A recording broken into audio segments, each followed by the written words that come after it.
Amen. Thank you for reading for us, Auntie.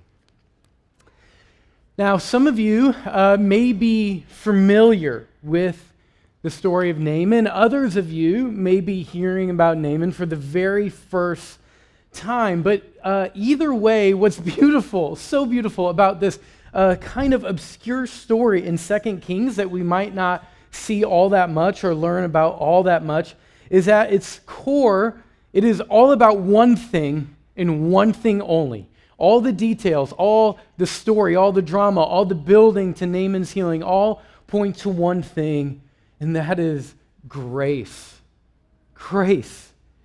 And I point this out for a couple of reasons. One, sometimes you might think that grace is a New Testament thing, that the Old Testament is just full of wrath and judgment and this angry God, and then you get to the New Testament and Jesus comes on the scene and says, hey, let's love and be charitable and be kind. And then we have a kind of softer God in the New Testament. But what we actually see throughout the Old Testament, especially in the story of Naaman, is that grace abounds. The grace and mercy and love and care are all over the place.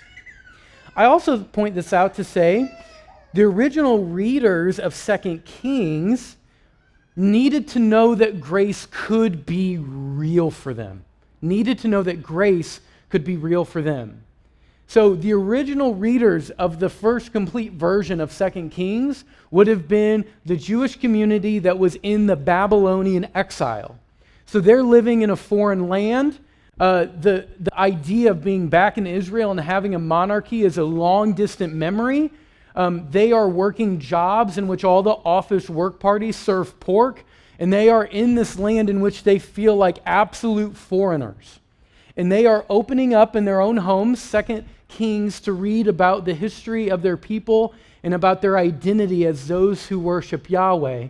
And they get to the story of Naaman, and can you imagine? You're in Babylon, it's after the workday, you're in exile, and you read about the Lord working in this powerful way, showing grace to this Gentile, this conqueror, this person that's at war with your people. And you start to think, maybe just faithful living in my life could also lead to a display of grace in these Babylonians around me. Don't miss that. That's an incredibly powerful thing.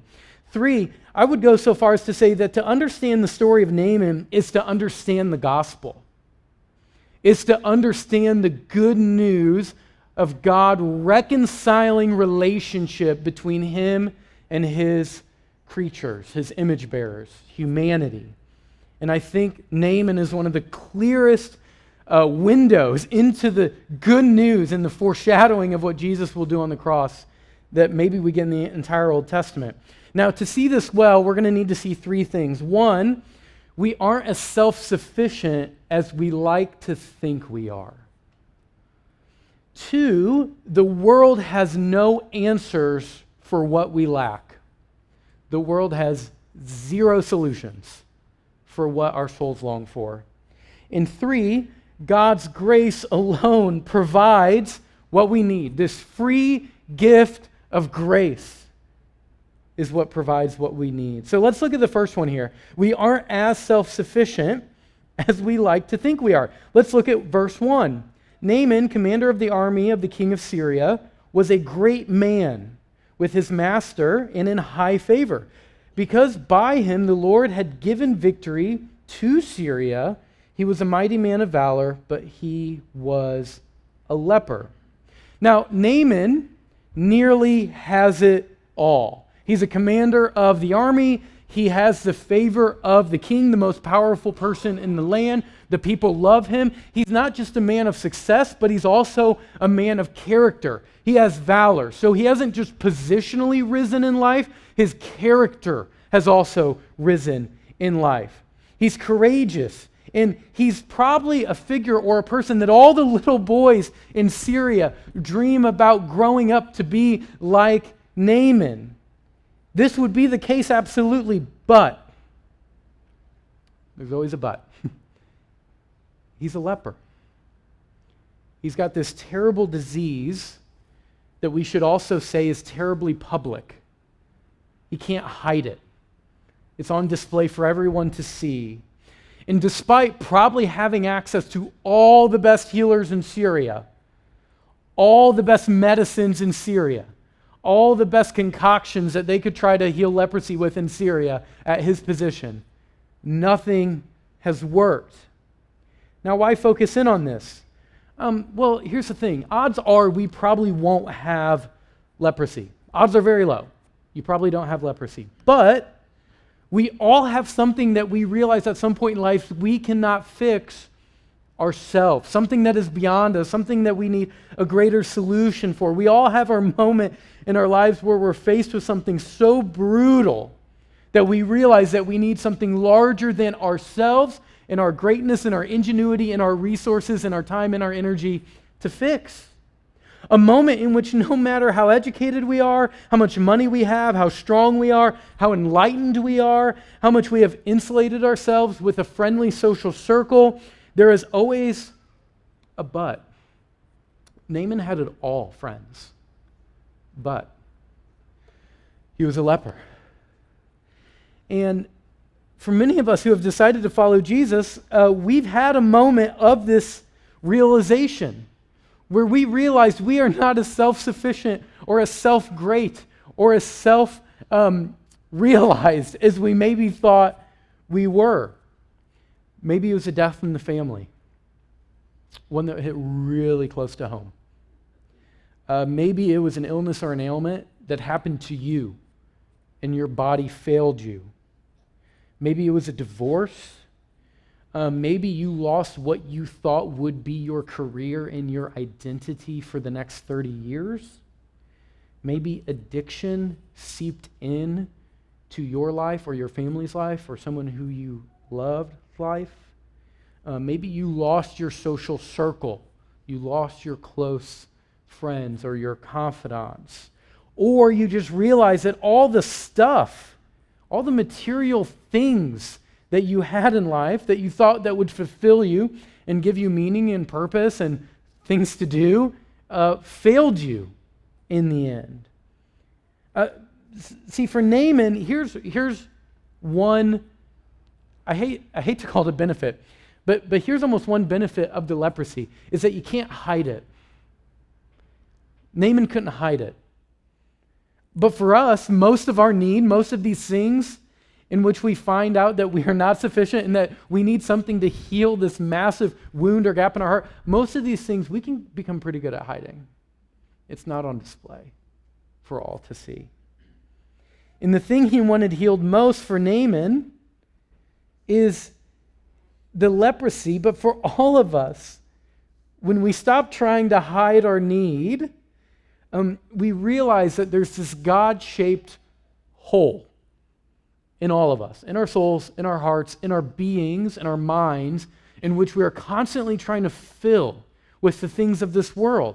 And no matter how many things we throw into that void, it does not satisfy.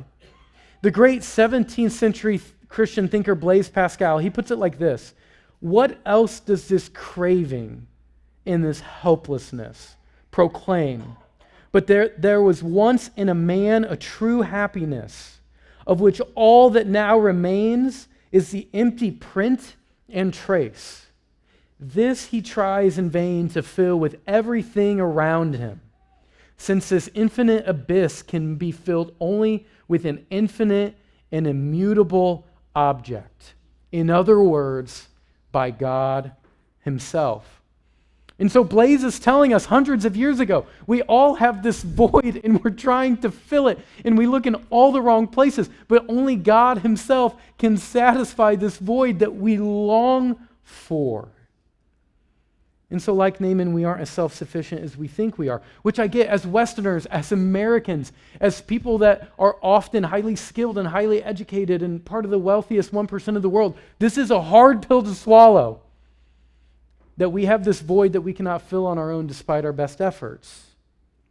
So in a way, that's bad news, or at least a tough pill to swallow. So let me give us some more bad news. Does that sound good? Okay, let me give us some more bad news. The world has zero answers for what we lack. The world has zero answers. Look at verse 2. Now the Syrians on one of their raids, had carried off a little girl from the land of Israel, and she worked in the service of Naaman's wife. She said to her mistress, "Would that my Lord were with the prophet who is in Samaria. He would cure him of his leprosy." Now, just quick reminder, at this point in history, there's two kingdoms of Israel. There's the northern kingdom, capitaled in Samaria, and there's the southern kingdom of Judah, because of the sins of Solomon's sons and grandsons and great-grandsons have splintered the kingdoms. But even this little girl, with her courage and faith, raises her hand to her mistress and say, "Oh, by the way, I know that if your husband was in Samaria, where the prophet Elisha is, he wouldn't have this problem." What a bold thing to proclaim as a servant girl. And the king of Syria said, "Go now, and I will send a letter to the king of Israel." So he went, taking with him 10 talents of silver, 6,000 shekels of gold, and 10 changes of clothing. And he brought the letter to the king of Israel, which read, "When this letter reaches you, know that I've sent you Naaman, my servant, that you may cure him of his leprosy." And when the king of Israel read the letter, he tore his clothes and said, "Am I God to kill and make alive, that this man sends word to me to cure a man of his leprosy? Only consider and see how he is seeking a quarrel with me." So let's just name a few things here. One, incredible faith from the servant girl. Even as she has been exiled to a foreign land, she says, "Yeah, but in my land, the real God has prophets. And this real God works in powerful ways through these prophets." And notice here also the desperation of Naaman to say, "Hey, there's a rumor or a story that I've heard from my wife's servant, and I'm going to trust it. We're going to follow this lead because I really want this thing solved." And Naaman does what most people seeking a valued healer in the ancient days would have done. He brings a dump truck of money. He shows up with men and chariots and all of this wealth, because in his mind, he's going to this foreign land, this land that they've been fighting wars against, that they've been winning battles against. He's going to what he sees as a lesser nation to have his problem solved. But he says, "I'm going to bring all the wealth I can. I've got this letter from the king. It's autographed by the king. What else could I need? Surely they'll let me use one of their healers." And he goes to the royal court. And here's why he goes to the royal court. Why does he go to the royal court? He expects the prophet of Israel to be in the royal court. Notice how hilarious that is. Naaman assumes a higher spiritual integrity of Israel than what was true of Israel at the time. Naaman thinks, "Oh, surely the prophet of Israel will be in the royal court." He's nowhere to be found. He's living out in some backwater in a rural area, unsought, not providing any counsel to the king, not even considered. And this is super interesting because not only does Naaman hold this office of prophet in higher regard than the kings of Israel are at the time, Elisha's nowhere to be found, and now Naaman's going to be redirected to some modest dwelling out in the desert. And he's got all this wealth and all these men and all these chariots. He's ready for a massive display of power. And now he's going to some schmuck out in the boonies. It's an interesting scene. And the king of Israel essentially takes this as a taunt. So he thinks the king of Syria is asking the king of Israel to do something that he can't do. He thinks it's basically an insult that he's going to use to provoke the next battle or a re-engagement in the war by belittling the king, by asking him to do something he very well knows he has no power to do. And so he tears his clothes, which was a sign of mourning in the ancient world, and he thinks a battle is on the horizon in a couple months after the troops are gathered. Now, I point this out because it's a poignant reminder that even in the centers of power and influence in our world, even they come up woefully short in providing what our hearts need, in providing what our souls need, in providing what we need to live a purpose-filled life. Even the centers of power and wealth and influence can't fix the human condition that is separation from our Creator in the shalom of the garden in which we once enjoyed. See, throughout this story, where does the real power lie?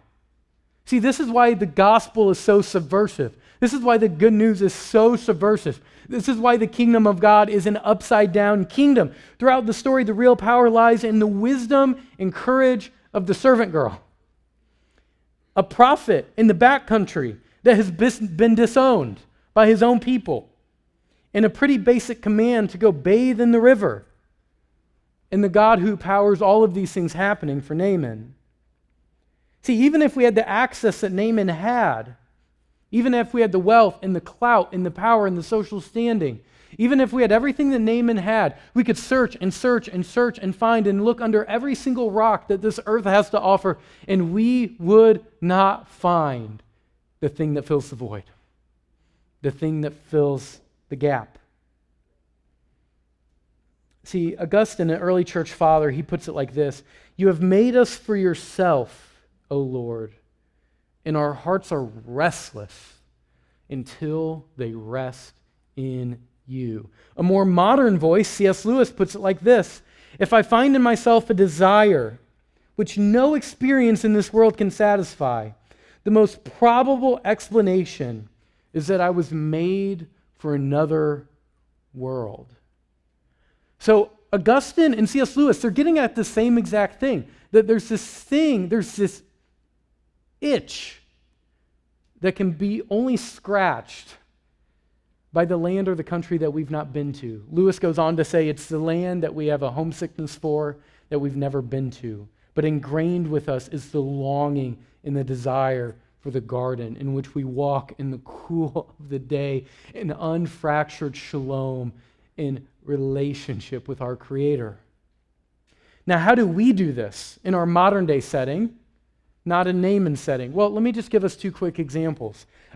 We look for love and we look for worth, and often we look for love and worth in our relationships, in our human relationships. And often we look for this in our romantic relationships.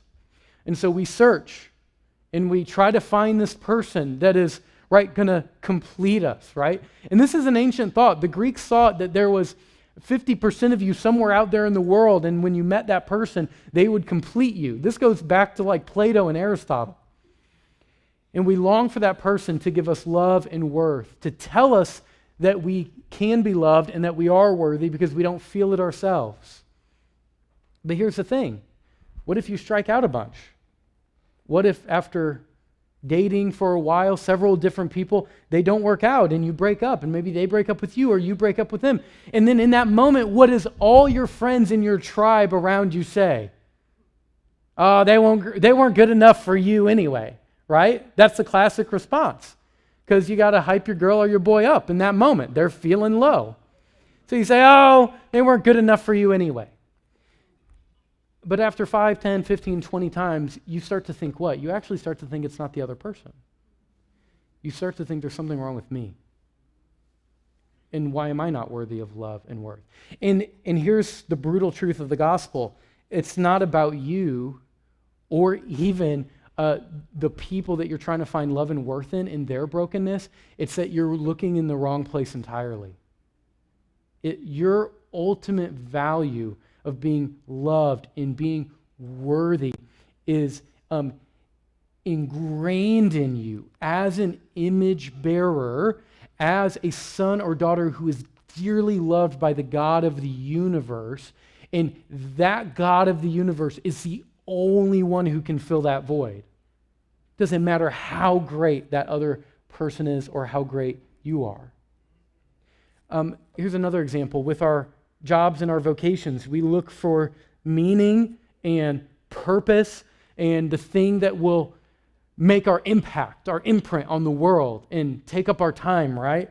And so we start working jobs, we pursue a vocation, we pursue a trade, we pursue a skill, and we say, okay, this is how I'm going to give back to the world or make the world a better place.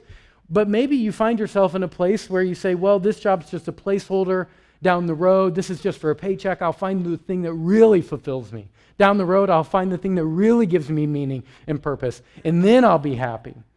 And so you bounce from thing to thing that's just going to bring home a paycheck while you're trying to find the thing that will ultimately fulfill you and give you purpose. But it's the same problem again. It's not you or the job or the vocation. It's that the void cannot be filled by our work.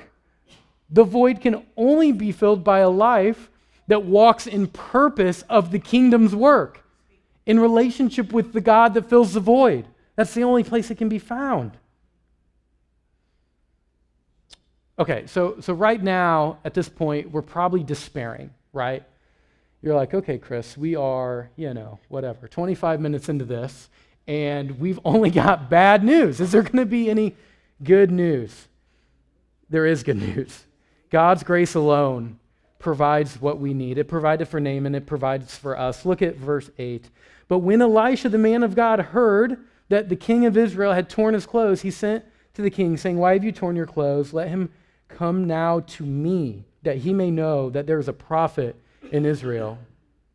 So Naaman came with his horses and chariots and stood at the door of Elisha's house.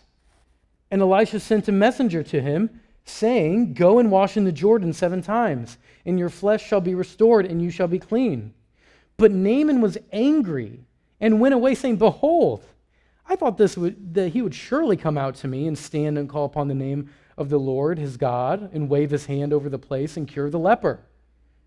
Are not Abana and Pharpar, the rivers of Damascus, better than all the waters of Israel? Could I not wash in them and be clean? So he turned and went away in a rage. But his servants came near and said to him, my father, it is a great word that the prophet has spoken to you. Will you not do it? Has he actually said to you, wash and be clean?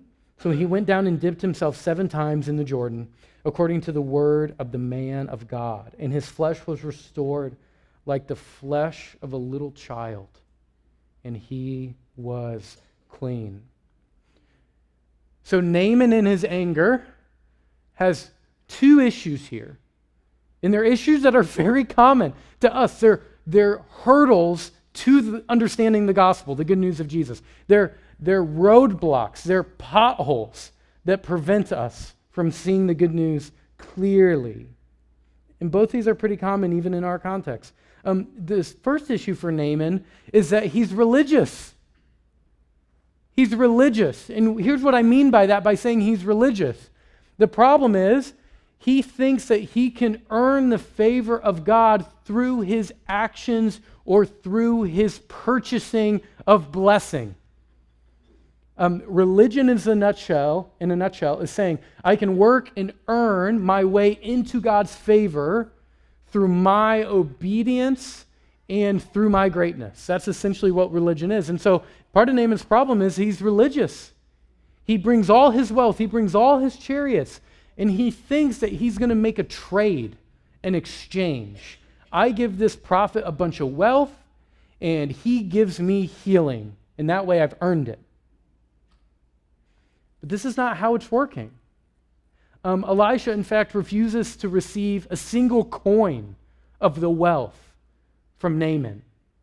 Because after all, it's not Elisha's doing it all. Elisha just relays the command. It's all the Lord's doing. So this is the first issue for Naaman. He thinks, I thought I had to earn and work for this thing, and now you're telling me all I have to do is go down to the river and bathe myself 7 times, which was customary. We see that in Leviticus. It's a 7-fold dunking that is prescribed for the healing. And he thinks, I could have done this back home with the religion of my people, with my gods back home. How is this any different? Also, he's looking at the Jordan. I don't know if y'all have ever been to the Jordan or seen the Jordan. It's not impressive. Most of the time of the year, it's little more than like a wading pool. It's like up to your knee. So he's looking at the Jordan thinking, what in the world? Why am I expected to be healed by this mess when I could have been back home in these mighty rivers back in Syria? So that's his first problem. The second problem is he thinks all faiths are the same. He does not think there's any distinction between Yahweh, God of Elisha, and the gods who have allegedly blessed the rivers back in his homeland. In some ways right now, Naaman is a universalist. He thinks they're all the same. They all lead to the same place. These gods are just like the gods I got at home, right? Have y'all seen the meme where it's like, when mom says we have something at home, and it's like a very cheap counterfeit version of what you could go out and do or eat? Yeah, some of you have seen this. Some of you are smiling. Some of you have no clue what I'm talking about right now, and that's fine. But if you remember you grew up as a kid and you're like, I want to go to the movies, and maybe your mom was like, oh, we have that movie at home. But right, you don't have the popcorn, you don't have the full experience out. And that's what Naaman's thinking. Oh, I got that at home. And so Naaman is willing to do anything to heal himself. But the only thing he's not willing to do is accept that he can't do anything. And that's the tough part, and that's the gospel, is that he has to learn from his servants who are more humble and lowly of posture. His servants get this in ways that Naaman doesn't yet. He has to learn from his servants about this. Naaman has to learn that in all his greatness, the one thing that's going to bring his healing is actually the last thing he would have ever considered, and that's that he can't actually do anything. That he has to receive. That he has to do something that anyone else could have done. That he has to receive grace that is on offer for everyone else in the least spectacular way possible. You see, here's something we should wrestle with. Great people sometimes have a really hard time with the gospel. The gospel that says that your salvation has nothing to do with your merit or your works or your greatness, but everything to do with the greatness and the merit and the works of Jesus. For a great person, that's tough. That's hard. For a great person in the kingdoms of our world to acknowledge that that doesn't mean diddly squat in the kingdom of God is a brutal wake-up call. And this is what Naaman is wrestling with. But here's why Naaman is awesome, and here's why Naaman is one of my favorite characters in the entire Bible. Naaman twice listens, trusts, and has faith in the words of his servants. Twice. He is not haughty. He's not prideful. He doesn't say, oh, servant girl, or oh, servants who traveled with me. That's cute, but you don't really know what you're talking about. He listens to them. The great commander takes counsel from the meek. Something we can all learn from. And Naaman is cleansed by doing the last thing he would have ever thought he needed to do to be healed. He receives the gift of grace that anyone else could have received. And so here's what I want to land with here. Grace goes to those, often the people who we least expect it to go to. If you're a Jewish person living in the Babylonian exile, and you're reading the story of Naaman around your kitchen table after a full day of work that is saturated with idol worship and idolatry of the Babylonian gods, and the temple is a distant memory, the last thing you want to hear in your story before you go to bed tonight is that the Gentile leader is shown grace by Yahweh. Isn't that the last thing you probably want to hear? You get to the end of the story and you're like, no, not the Syrian commander. Why does he get to have a happy ending? Why does he get the good part of the story? Those are the people we're supposed to be against. This is why the gospel is so subversive. It goes to the people we least expect. And here's the punchline. the people we least expect are us. It's you. It's the person who thinks, I've got such baggage, and I've got such a history, and I've got so many things that if you even knew, I would be further away from the people and the blessings of God than any ancient Eastern commander of a Gentile conquering, invading people. And so for some of you this morning, as you leave this doors, you'll wrestle with the story of Naaman because you're wrestling with that grace goes to the people that you don't like. For others of you, you'll wrestle with the story of Naaman because the person that you don't like most is yourself. And grace will even find you there. Not in the waters of the Jordan, but in the waters of new life in Christ. Let's pray.